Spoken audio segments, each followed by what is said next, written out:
वो एक कहावत कही जाती है कि तिल की ओट पहाड़, यानी कि थोड़ी सी कमी होती है इंसान के अंदर और उस थोड़ी सी कमी के कारण इंसान को बहुत बड़ा नुकसान उठाना पड़ता है जीवन के अंदर। आज की इस घटना में भी कुछ इसी प्रकार के तथ्य के ऊपर यहाँ पर प्रकाश डालते हैं। 1 किलो टमाटर मार्केट से खरीदते ही बदल गई लड़के की किस्मत और फिर उसके बाद उसके जीवन में जो कुछ होता है पूरी जानकारी यहाँ पर हम लेंगे। आखिर किस तरह से इंसान की ज़िंदगी बदलती है एक छोटे से डिसीजन से, तो पूरी जानकारी यहाँ पर लेने वाले हैं। नमस्कार, मैं हूँ सुदेश कुमार और मेरे गोपाल चैनल में आपका स्वागत है। दोस्तों, एक गांव के अंदर एक भरा पूरा परिवार रहा करता था। परिवार के अंदर माता पिता और उनके 4 बच्चे थे। एक लड़का था जो कि बड़ा लड़का था, जिसका नाम था अरुण। अब अरुण बहुत ही शर्मिला होता है बचपन से ही। वह ना अपने पापा से बात करता है, ना ही मम्मी से बात करता है और ना ही किसी पड़ोस में किसी और से बात करता है। वह छोटे से ही जब स्कूल में पढ़ने के लिए जाया करता है तो स्कूल में भी किसी से बातचीत नहीं करता है और उसकी वजह से उसकी पढ़ाई में भी वह कमज़ोर हो जाता है, क्योंकि टीचर से नहीं बोल पाता है, ना ही कुछ समझ पाता है, ना ही कुछ पूछ पाता है। शर्म के मारे इसलिए वह पढ़ाई में कमज़ोर हो जाता है। ऐसा नहीं था कि उसका दिमाग नहीं था, उसके अंदर दिमाग काफ़ी था, लेकिन शर्म ज़्यादा थी। वह डरा करता था कि अगर मैं किसी के सामने कुछ बोलूँगा तो कहीं वह बात उसको गलत ना लग जाए, इसलिए वह किसी के सामने बात किया ही नहीं करता था। दोस्तों, ऐसे बहुत सारे लोग समाज के अंदर होते हैं जो अपने मन की भावना को किसी के सामने व्यक्त नहीं कर पाते हैं। ऐसा ही हाल कुछ मेरा भी था दोस्तों बचपन में, लेकिन अब तो नहीं है। अब यहाँ पर क्या होता है, वह जो लड़का है ना ही स्कूल में अच्छे से पढ़ पाता है, ना ही अपने पिता के सामने खड़ा रहकर बोल पाता है। वह छुपता हुआ सा घूमता है सभी लोगों से और घर वालों से, उसको शर्म लगती है। लेकिन दोस्तों, धीरे धीरे कुछ समय गुजरता है तो उसको लगता है कि मेरी ज़िंदगी तो नर्क है, नर्क के समान है। ना ही मैं किसी से बात कर सकता हूँ, ना मन की बात कह सकता हूँ। ऐसी ज़िंदगी से तो मर जाना ही ठीक है। लेकिन वह एक बार मंदिर में जाना चाहता है, तो गांव के एक मंदिर में वह चला जाता है और वहां जाकर भगवान के सामने विलाप करने लगता है कि भगवान, तूने मुझे कैसा बना दिया। मेरे अंदर इतनी हिम्मत नहीं है कि मैं किसी के सामने बात कर सकूं, किसी के सामने अपनी बात रख सकूं। मुझे बहुत डर लगता है और मैं हिचकिचाता हूँ। यह सारी बात उस मंदिर का पुजारी सुन रहा था। छोटा सा बच्चा था, 10वीं ही पास की थी। तो पुजारी उसके पास आता है और कहता है, बेटा आखिर तुझे क्या दिक्कत है। वह पहले तो पुजारी से हिचकता है और जाने लगता है, लेकिन पुजारी उसका हाथ पकड़ लेता है और पूछता है कि मामला क्या है, मुझे बताओ, मैं उसका कोई ना कोई हल निकालूंगा। तो वह बच्चा रो ही रहा था। रोते रोते पुजारी से कह देता है कि बाबा, मैं किसी के सामने बोल भी नहीं पाता हूँ। मुझे डर लगता है कि किसी दूसरे को मेरी बात कोई चुभ ना जाए, गलत ना लग जाए। मुझे बहुत डर लगता है, इसकी वजह से मैं परेशान हो चुका हूँ और मैं अपनी जान देना चाहता हूँ।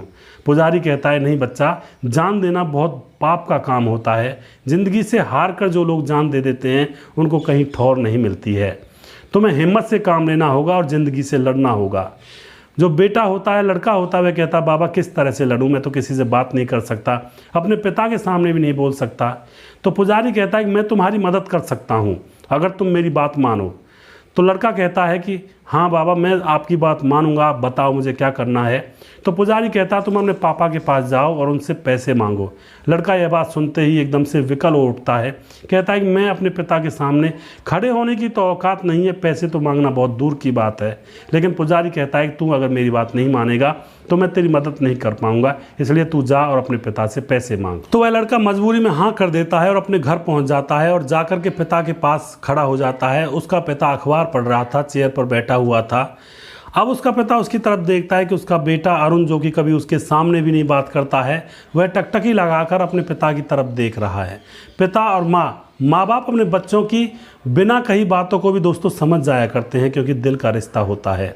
पिता पहले तो घूर घूर कर उसकी तरफ देखता है कि आखिर ये खड़ा क्यों है, लेकिन बाद में वह समझ जाता है और कहता है, बेटा क्या बात है।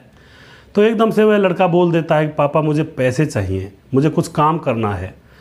दोस्तों, उसका पिता कहता है कि बताओ कितने पैसे चाहिए। बेटा कहता है, जितने तुम्हारे पास हो उतने पैसे दे दो। जो पिता होता है घर के अंदर जाता है, अलमारी में से 20,000 रुपये निकाल कर उसके हाथ पर रख देता है और कह देता है कि ये लो बेटा। यह बात देख करके जो लड़का अरुण होता है उसको बड़ा ही आश्चर्य होता है कि उसके पिता को उसके ऊपर इतना भरोसा है कि 20,000 रुपये बिना पूछे ताछे दे दिए। वह उन पैसों को लेकर उस पुजारी के पास चला जाता है और पुजारी से कहता है कि बाबा ये पैसे मेरे पापा ने दे दिए हैं।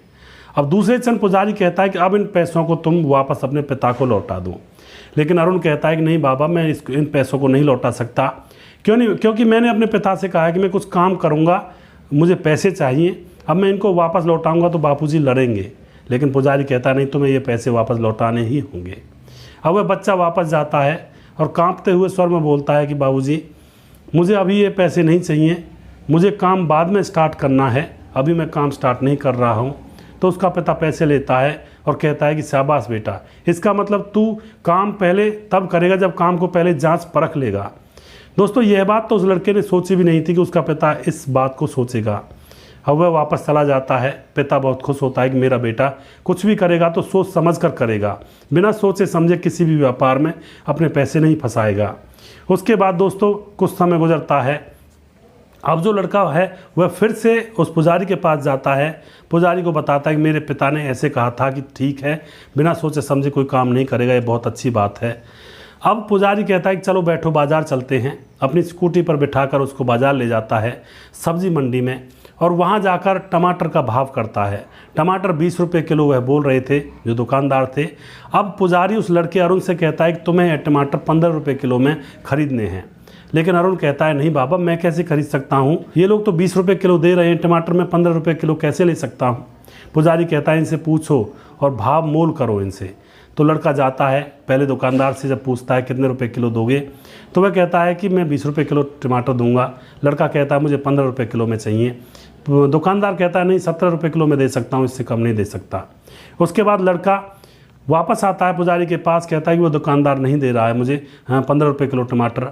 तो जो पुजारी होता है वह कहता है ये एक दुकानदार थोड़ी है, इतने सारे दुकानदार बैठे हैं, सभी के पास जाओ और जहाँ से तुम्हें 15 रुपये किलो में अच्छे टमाटर मिले वहाँ से लेकर आओ। तो लड़का जाता है, कई दुकानों से तोल भाव करता है, मोल भाव, और एक जगह पर उसको 15 रुपये किलो टमाटर मिल ही जाते हैं। और वह खुश होता है और आकर के पुजारी को दे देता है कि ये लो बाबा 15 रुपये किलो। पुजारी कहता है समझे कुछ, तुमने मोल भाव किया, अपनी बात को इनके सामने रखा, तो कहीं ना कहीं तुम्हारी बात को सिद्ध होने में देरी नहीं लगी, तुमने जो चाहा वो तुम्हें मिल गया। ऐसा ही हाल हमारी ज़िंदगी के अंदर है। हम शर्माते हैं, अपनी बातों को बाहर नहीं लाते हैं, तो हम ज़िंदगी में फ्लॉप हो जाते हैं। जैसे तुमने यहाँ पर दिल खोलकर टमाटरों के रेट मोल और भाव इधर उधर पूछे और उनको कम करवाया, उसी तरह से ज़िंदगी के अंदर हमें रहना चाहिए। हर चीज़, हर बात को तोल मोल कर बोलना चाहिए। यह बात अब लड़के के समझ में आ चुकी थी और उसके बाद लड़का पुजारी को धन्यवाद देता है। और अब लड़का जब स्कूल में पढ़ने के लिए जाता है तो वह सबसे खुलकर बात करता है, टीचरों से प्रश्न पूछता है और पढ़ने में होशियार हो जाता है। बड़ा होने के बाद वह एक अच्छी मल्टीनेशनल कंपनी में एक बड़ी पद पर, पोस्ट पर पहुंच जाता है और वहां पर वह अपना काम करने लगता है। दोस्तों, एक छोटी सी हिचक ने उसकी ज़िंदगी को तबाह कर रखा था, लेकिन थोड़ा सा उसने जब अपनी ज़िंदगी को खोला और थोड़ी सी शर्म को हटाया तो उसकी ज़िंदगी अलग ही हो गई। अब वह जब अच्छा खासा कमाने लगता है तो वह सोचता है कि अब क्यों ना पुजारी के पास चला जाए। वह अपनी गाड़ी में बहुत सारा घर का सामान रखता है पुजारी को देने के लिए और वहाँ पर पहुँच जाता है मंदिर में। लेकिन मंदिर में दूसरा पुजारी आ चुका था, तो वह बताते हैं पुजारी का घर कहाँ पर है, पूछता है तो वह उसको बताया जाता है। पुजारी के घर जब वह जाता है तो जाकर प्रणाम करता है। पुजारी उसे पहचान नहीं पाया था, लेकिन वह कहता है कि बाबा मैं वही अरुण हूँ जिसको आपने 1 किलो टमाटर खरीदवा कर एक बहुत ही बड़ी शिक्षा दी थी कि तिल की ओट पहाड़ होता है। थोड़ी सी शर्म के पीछे बहुत बड़ी कामयाबियाँ छुपी होती हैं, अगर शर्म को थोड़ा सा हटा दिया जाए और खुल कर आया जाए। वह पुजारी समझ जाता है, लेकिन वह पुजारी बीमार था, खांस रहा था, घर पर कोई भी नहीं था। तो वह लड़का कहता है कि बाबा आपके बेटे नहीं हैं, आपकी पत्नी नहीं है। पुजारी कहता है कि मेरी पत्नी को मरे 5 साल हो गए और मेरा बेटा पढ़ लिख कर विदेश चला गया और मैं यहीं पर हूँ, वह मुझे अपने साथ ले जाता ही नहीं है, देख रेख करने वाला कोई नहीं है, इसलिए वह अकेला है। यह बात सुनकर लड़के को बहुत बुरा लगता है और बाबा से कहता है बाबा आप मेरे घर चलो, लेकिन वह मना कर देता है चलने से, कहता है मैं यहीं पर ठीक हूँ। लेकिन ज़बरदस्ती अरुण उसको अपने साथ घर ले जाता है। घर ले जाकर अपनी पत्नी के सामने कहता है कि तुम्हें मेरे माँ बाप के साथ साथ मंदिर के इस पुजारी की भी सेवा करनी होगी, इसकी वजह से मैं आज जीवन में बहुत कुछ बन पाया हूँ, वरना जीवन को वहीं पर नष्ट कर लेता या फिर संकुचित होकर रह जाती मेरी ज़िंदगी। तो वह अब उस पुजारी को अपने घर पर रखता है और उसकी खूब सेवा करता है। तो इस कहानी से हमें यही शिक्षा मिलती है दोस्तों, तिल की ओट पहाड़, यानी कि किसी भी चीज़ को कामयाबी से हासिल करने के लिए उसके लिए फ्लुएंट होना चाहिए इंसान को। कई बार हम बहुत सारी चीज़ों को बोल नहीं पाते हैं शर्म के मारे, लेकिन कई जगहों पर हम अगर शर्म करते हैं तो हमारी ज़िंदगी ही बर्बाद हो जाएगी। वहाँ पर हमें शर्म नहीं करनी होती है, अपनी चीज़ों को खुलकर सामने रखना होता है, तो ज़िंदगी अच्छी बनती है, संवरती है, सजती है। तो जीवन के अंदर बहुत सारे ऐसे लोग होंगे जो शर्माते होंगे किसी से कुछ पूछने में, माँ बाप के सामने आने में, लोगों से बात करने में हिचकिचाते होंगे, लेकिन उनको ऐसी हिचक नहीं रखनी चाहिए, क्योंकि जीवन बहुत अनमोल है, इसको खुलकर जीना चाहिए। आप यहाँ पर जो भी कुछ कहना चाहते हैं अपनी राय कमेंट बॉक्स में लिख सकते हैं। अगला पूरा जल्दी फिर से लेकर आऊँगा, तब तक आप देखते रहिए मेरे गोपाल चैनल। जय हिंद, जय भारत।